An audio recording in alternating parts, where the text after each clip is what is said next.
Now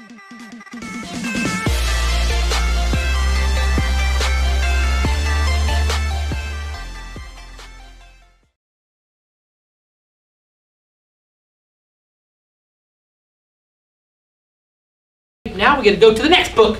Okay, I can hardly wait. Get that cookie. Oh, you guys know this book already? Yeah. You want me to do it? Yeah. Okay.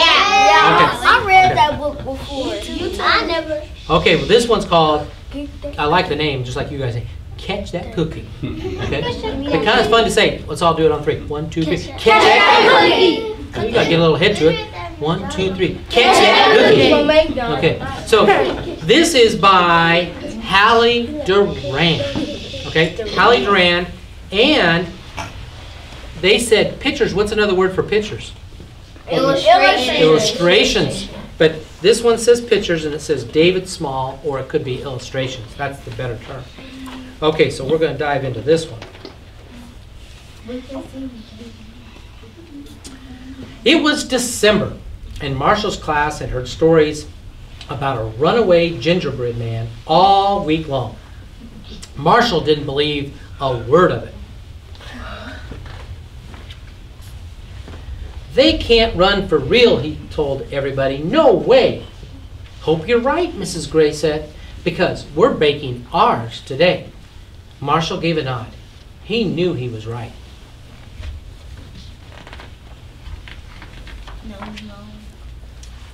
That afternoon, Marshall and his friends poured in the flour and the sugar and some dark, sticky stuff. That's molasses, Marshall told them. Marshall was the mixer, and even when his arms got tired, he kept going with the dough. He couldn't wait to get his cookie. Kudos, Marsh, said Mrs. Gray. You rocked that dough. And Marshall gave a nod. He knew he'd rocked it. Marshall put some good stuff on his gingerbread man. A silver bell belt, 6 eyes, he really liked raisins, and his cookie was looking pretty tasty. Mrs. Gray double-checked the oven doors once the gingerbread were safely inside. Locked, she said. When the timer finally went off, Miss Gray said to Marshall, "Fearless leader, take us to the kitchen."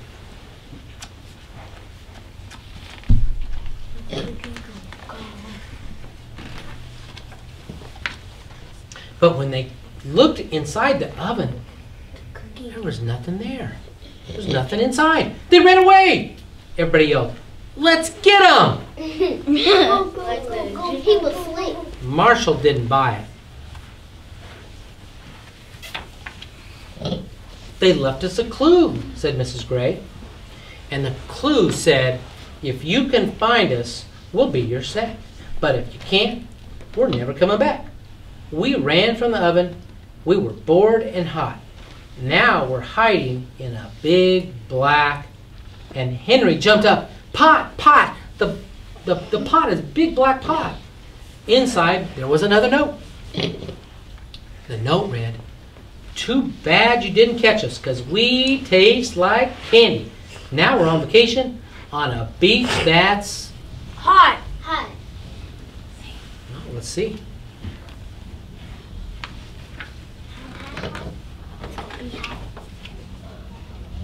"On a beach that's sandy." Oh. Everybody yelled, "Sand table!"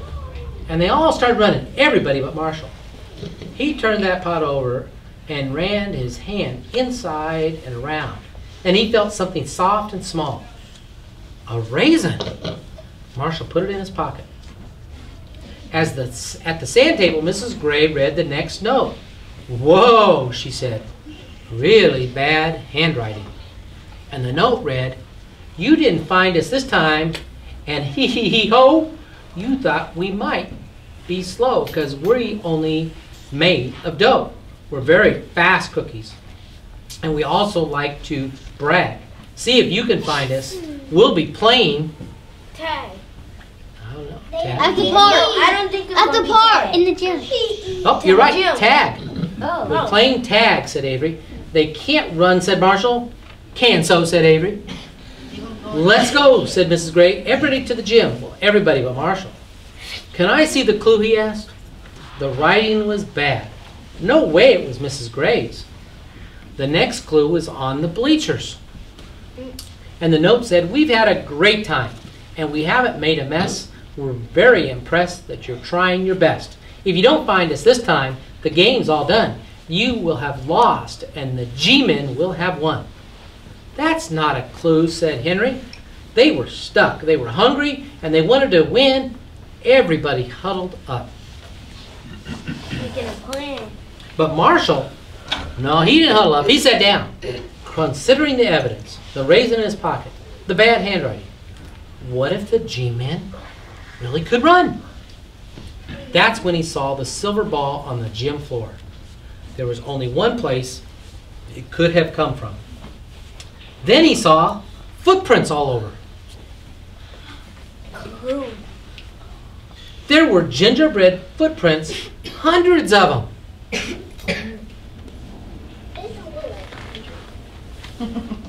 Marshall didn't make a sound. Those guys played hard, he thought. They gotta be tired. That was it. "They're taking a nap," Marshall hollered. Everyone scratched in the bleachers and searched in the bleachers and under the mats. No luck. Had the G-men won? If I needed a nap, thought Marshall, I'd go to bed. "They're in the doll corner," he yelled.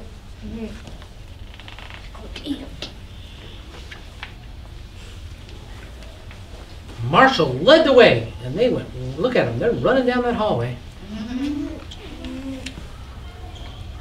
And there they were, the little gingerbread men, sound asleep in the doll bed. Marshall's guy was right there in the middle, minus an eye and a ball from his belt. He must have been the ringleader. Everyone cheered. They had caught the G-men. Marshall gave his cookie back his eye. He said, "You can really run."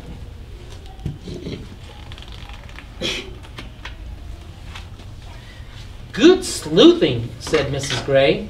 Marshall gave a nod. He knew he had good sleuthing, whatever that meant. When Marshall's dad came to pick him up, Marshall gave his G-man, kept his G-man close.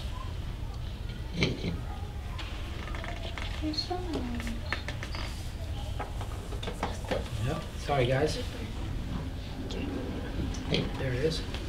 "Dad," Marshall said, once they were in the car. "Yeah, bud," he said. "Look, lock the doors." "What's that?" said his dad. "So my cookie can't get out," said Marshall. "They run for real, you know."